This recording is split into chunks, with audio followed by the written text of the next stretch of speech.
Myeloma is probably the next most exciting non-B cell malignancy that we're seeing a little bit more mature clinical results from, and hopefully results from pivotal trials that might be going to regulatory agency for review by the end of this year or early next year. We're trying to learn a lot from, broadly speaking, from CAR T therapy in general, so lessons learned from lymphomas, leukemias, and could some of those apply to myeloma, but there are certainly things that could be unique from myeloma disease and how they may respond to CAR T therapies as well.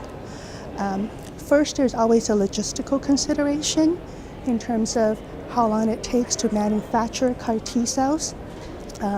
Fortunately, what we've seen so far with the different trials is for patients with myeloma, broadly as a disease, we haven't seen challenges with manufacturing success, meaning regardless of what type of CAR T and how heavily pretreated the patients might be, generally we've been able to make CAR T cells out of these patients' own T cells, which is encouraging. However, the manufacturing time generally across the product so far are about a month. And so that can present some challenges for patients who may have very heavy disease burden or rapidly progressing myeloma in terms of their ability to control their disease until CAR T cells are made. And so that remains a challenge right now. After the patients are infused with the CAR T cells, for several of the CAR T product that we've seen some trial results, it appears that depending a little bit on the CAR T product, but we can see perhaps a little bit less incidence of more severe cytokine release syndrome or more severe neurotoxicities. And again, the trials are still ongoing, and so we need to make sure when we treat more and more patients that remains true.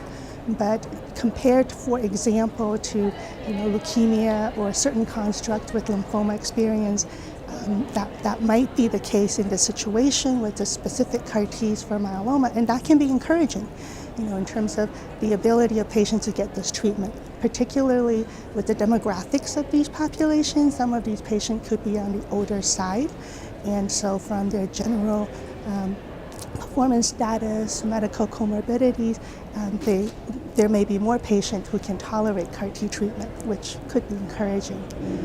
What we are still learning is management of potential ongoing side effects. So these patients could right now coming to trials already having received multiple lines of treatment, so they are already immune suppressed, not only from myeloma, but prior treatment.